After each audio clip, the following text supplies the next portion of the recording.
Fala pessoal, tudo bem? Aqui é o Leandro Barroso, especialista em cinesiologia e biomecânica no treinamento físico. Eu venho apresentar para vocês o curso de biomecânica na análise clínica.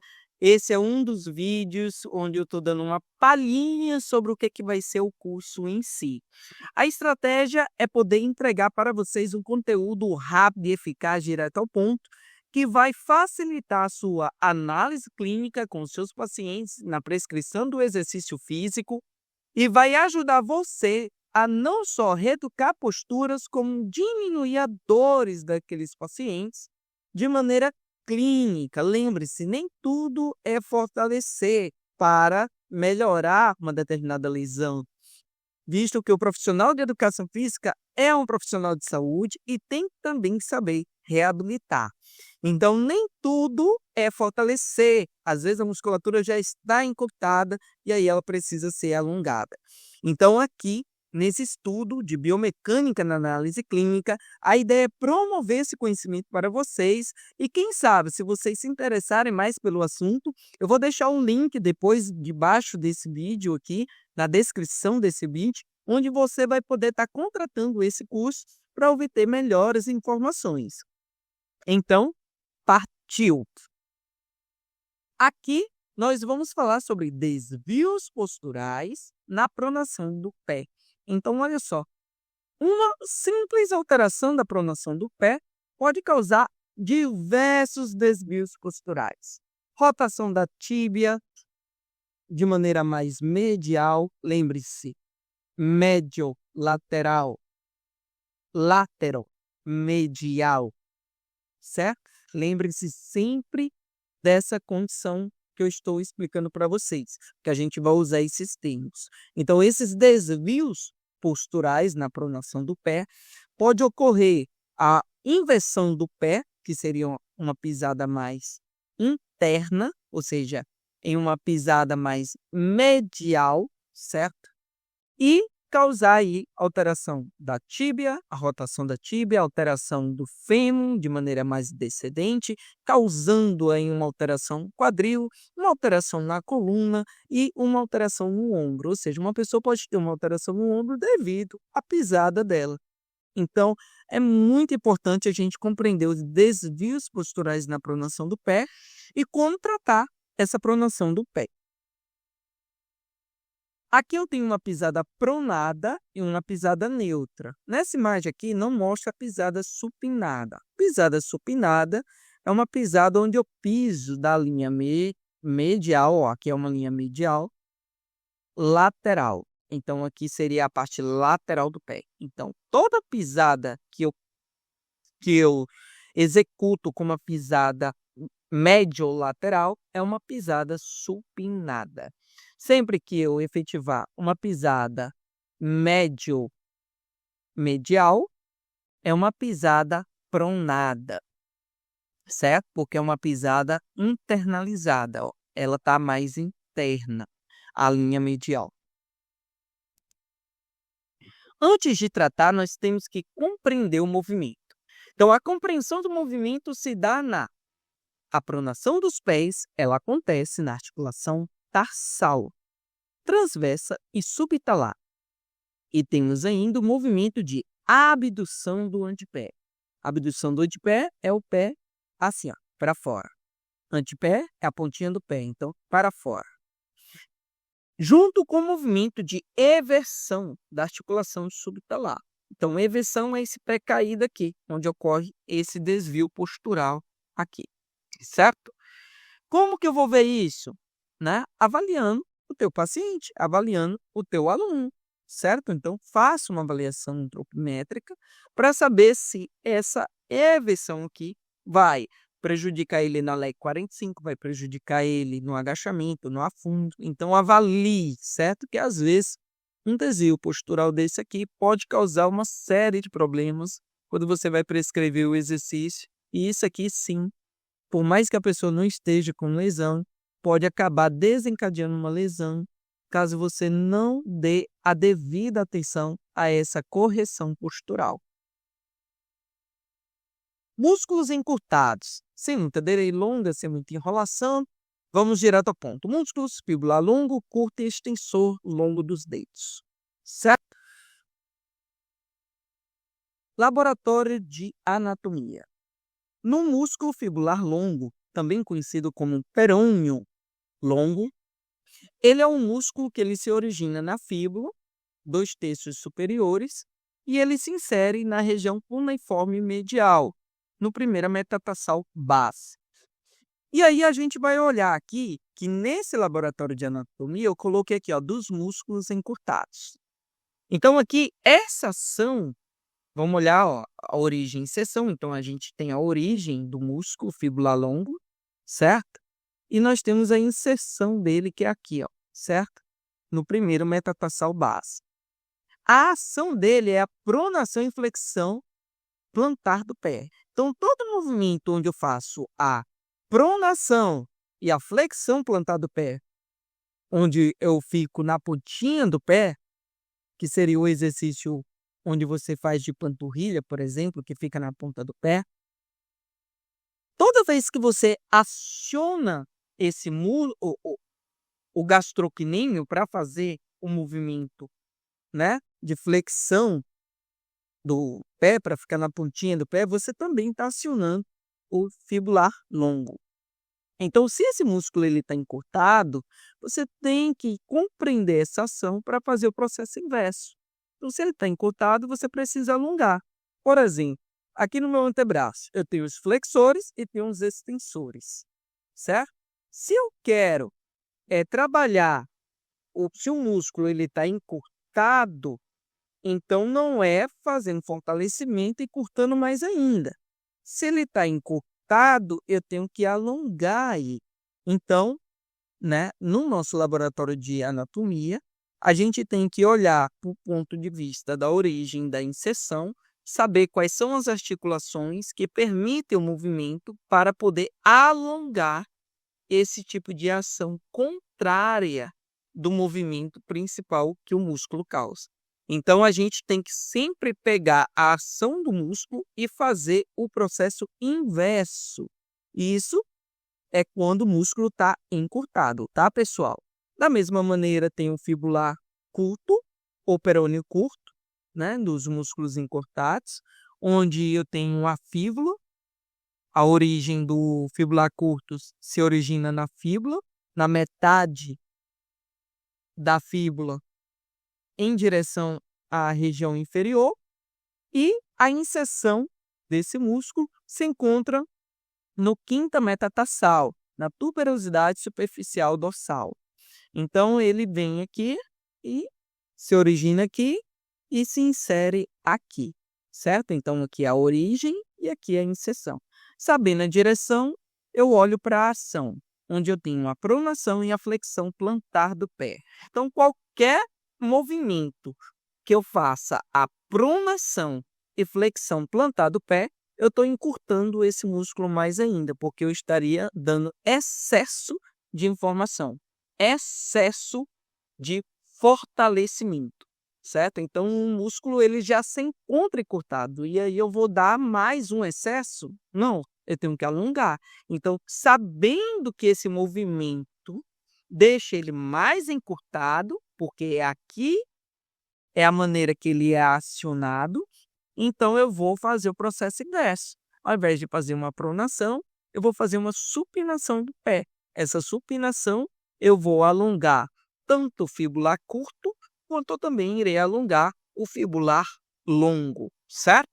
Isso é muito importante de se compreender, porque quando você entende a ação do músculo, você entende o que você tem que fazer, certo? Então, se você tem um problema em instalar, você tem 3 músculos aí encurtados que está causando aquele tipo de pronação do pé, ou seja, de inversão do pé. Então, sabendo que esses músculos estão encurtados, causando esse desvio postural, eu vou fazer o quê? Vou alongar para diminuir essa inversão do pé, ok? Então, aqui no nosso laboratório de anatomia, nós também temos o extensor longo dos dedos, onde nós temos a origem, que é a tíbia, né? O extensor longo dos dedos ele se origina aqui, ó, na tíbia, certo?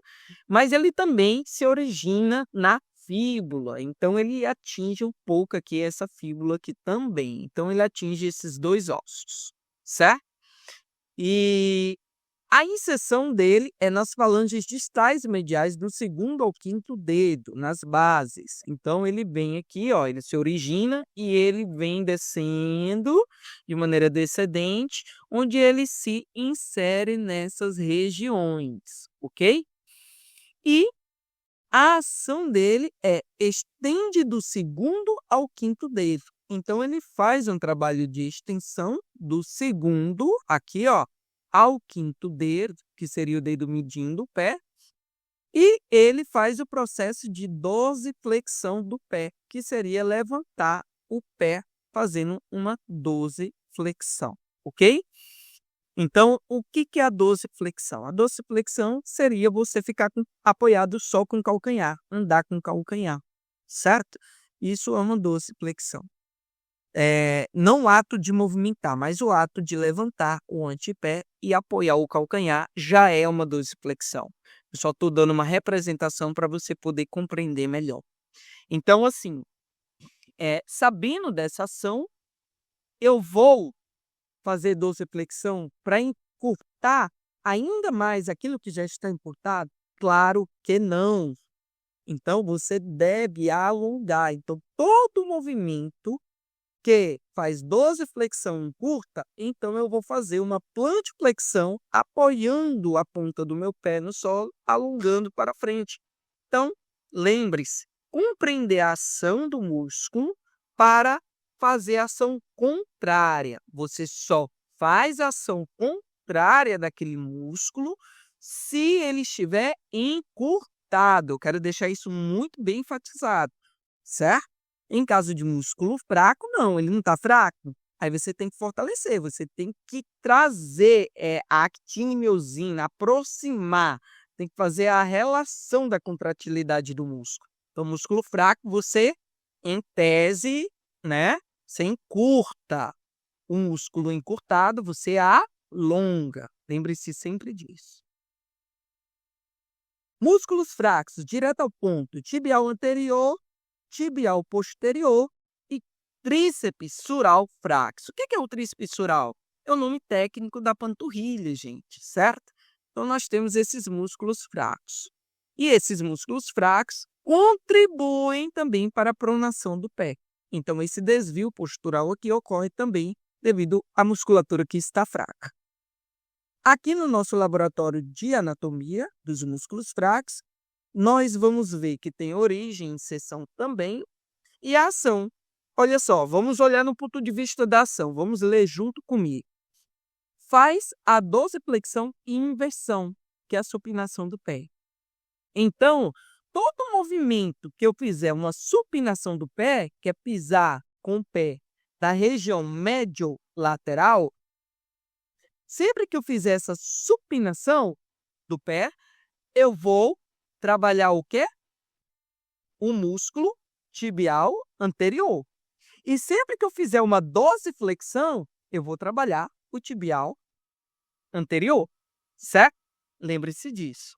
Então, nesse caso do músculo fraco, eu tenho que acionar esse músculo de fato. Eu tenho que fazer com que ele encurte, que ele tenha o trabalho da contração. E aí, eu tenho também o tibial posterior, tá? Com as suas devidas origens e sua devida inserção. E esse tibial posterior, ele também tem uma ação. E a ação dele é plantiflexão e inverter o pé. E uma coisa interessante, gente, certo? Ele suporta o arco medial do pé. Então, existe um arco do pé, né? Tem o pé plano e o pé com arco. Esse arco é interessante porque ele ajuda no amortecimento da caminhada da marcha. Então, tem que ter o arco do pé. Pé plano não é saudável, lembra-se. Então, pessoa que tem pé plano, você já sabe qual é o músculo que está fraco, é o tibial posterior. E aí você tem que entender qual é a ação que o músculo faz. Por quê? Porque sabendo qual é a ação, O movimento que você vai promover no exercício tem que estar de acordo com essa ação para promover o fortalecimento do músculo-alvo. Você não consegue acionar o músculo-alvo se você não promover a ação que ele executa. Então, você tem que fazer com que a pessoa faça flexão e inverta o pé. Esse tipo de trabalho vai permitir um fortalecimento do tibial posterior, que porventura vai causar um melhor arco do movimento do pé, certo? E esse arco vai ajudar na caminhada em si. E esse músculo, ele suporta o arco do pé. Então, se ele suporta o arco do pé, ele é um músculo principal, certo? Que deve ser fortalecido, somado com o tibial e somado com o gastrocnêmio, que é o tríceps sural, certo?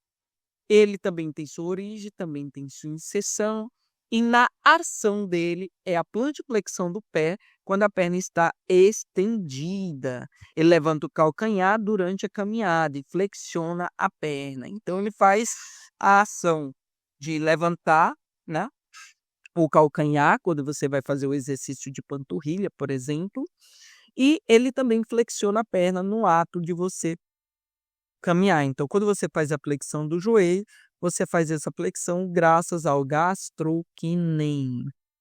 Caso esse músculo ele sofresse uma lesão de terceiro grau, que inabilitasse a ação desse músculo, você não conseguiria fazer a flexão do joelho com tanta precisão.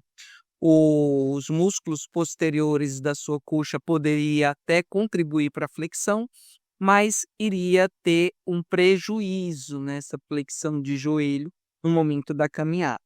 Então, é só para você poder entender que, entendendo a origem e inserção, eu tenho uma direção da ação do músculo e eu consigo acioná-lo, né? Compreendendo a ação do músculo, eu consigo acioná-lo para poder fortalecer ele de maneira mais corretiva. Então, aqui no nosso laboratório de anatomia dos músculos fracos, eu tenho que entender que esses músculos eles devem ser fortalecidos. Então, olha só que interessante. Toda prescrição do exercício na análise clínica é entender quais são os fracos e entender quais são os encurtados. Então, aqui tem 3 músculos fracos e 3 encurtados. Para corrigir essa pisada pronada e deixar ela dessa maneira aqui, ó, de pisada neutra, eu tenho que fortalecer os fracos, ou seja, encurtar os fracos, em tese, né? Não é bem assim, é só uma maneira didática. E os que estão encurtados, eu tenho que alongar. Se eu fizer isso aqui, essa pisada aqui é pronada, ela fica neutra. Conclusão do estudo: alongar quem está encurtado e fortalecer quem está fraco. Pronto.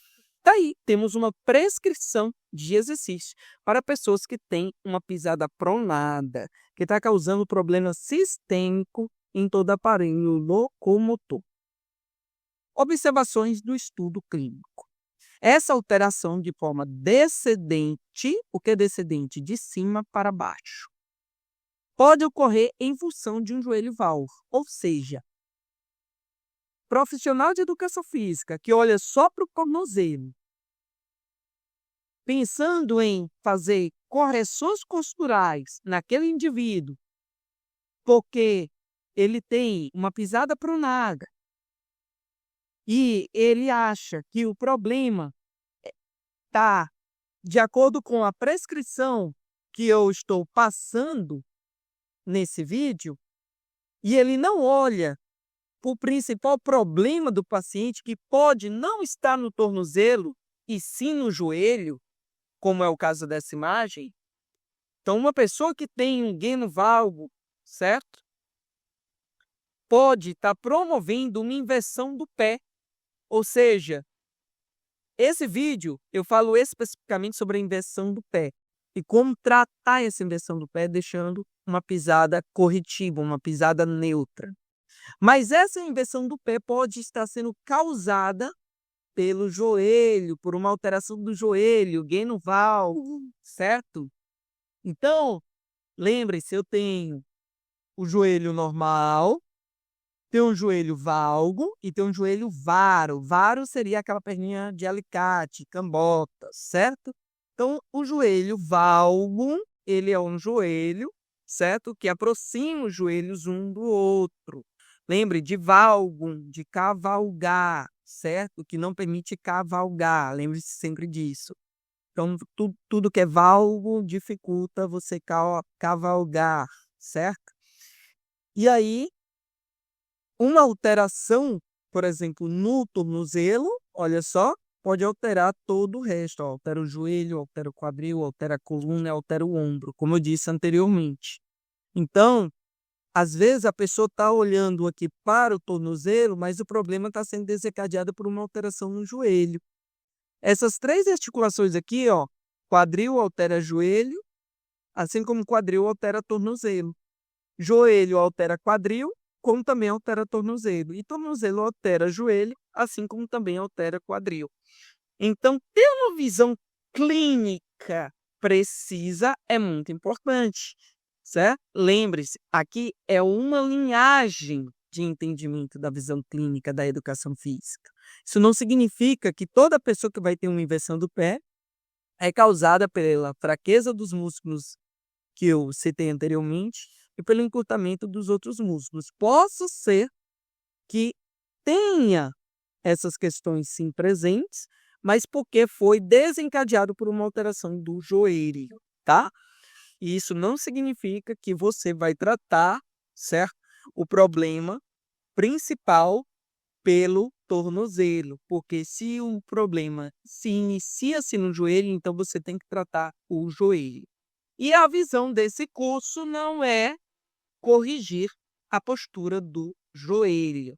A visão desse curso é corrigir a do tornozelo. E aí eu não vou entrar em informações sobre o joelho, porque não é a proposta desse vídeo em si. Sempre avalie a condição principal do paciente para ser assertivo na análise clínica, que foi o que eu disse anteriormente, que irá resultar na prescrição do exercício de maneira que venha melhorar a condição atual do avaliado. Avalie sempre de maneira global, ou seja, o corpo num todo, que às vezes eu olho só para o tornozelo porque o Leandro Barroso fez um vídeo falando sobre isso e eu vou olhar só para o tornozelo. Não, olhe para um todo. Olhe, às vezes, se essa alteração do joelho está afetando no tornozelo, ou se é de fato o tornozelo que está causando uma alteração no joelho. Então, avalie de maneira clínica e de maneira única cada paciente, certo? Porque quando você avalia de maneira global, lembre-se que a alteração postural ela pode sim desencadear em uma macroinformação multifatorial antropométrica. Então, lembre-se sempre disso, tá? E aí, eu finalizo esta videoaula do curso de biomecânica na área clínica. Se você gostou, dê aí um curtir, porque eu ainda não vi um profissional de educação física chegar aqui dizendo para você quais são os músculos fracos, quais são os fortes, quais são os músculos que vai fortalecer para poder corrigir a alteração do tornozelo. Lembre-se, esse curso eu abordei sobre tornozelo, mas ele vai ter falando sobre ombro, joelho, coluna, vai ter falando sobre um pouco de tudo, certo? Na biomecânica, na área clínica. E aqui a gente conseguiu presenciar a importância do profissional na compreensão da biomecânica, certo? E a gente estudou a biomecânica da pisada neutra e a biomecânica da pisada pronada, que é uma pisada ruim para o corpo, né? E aí, com essa compreensão, a gente aprendeu como corrigir, estudando ação, origem, inserção, os músculos que estão fracos, os músculos que estão encurtados e como fazer o processo inverso de tudo isso para gerar em benefício ao paciente. Espero que vocês tenham gostado e um abraço para todos vocês. Para mais informações, segue, aciona as notificações e você vai obter informações a cada dia. Sempre estarei postando vídeos que irá contribuir para o conhecimento de vocês. Nos sábados e nos domingos, irá constar um vídeo postado de avaliação clínica, de prescrição clínica do exercício, que é uma visão muito pouco difundida. Ela está de maneira superficial na educação física. A gente acha que só quem clinica é o médico, é o fisioterapeuta. Não, nós também, profissionais de educação física, pela qualificação que temos do conhecimento da biomecânica, também podemos ter uma avaliação clínica. Até porque, se esse paciente estiver fazendo fisioterapia, você tem que compreender mais ou menos o que está acontecendo com aquele paciente para não interferir no trabalho do fisioterapeuta. Isso é muito importante também. Valeu, pessoal. Um abraço para vocês e um beijão. E vejo vocês nos próximos vídeos.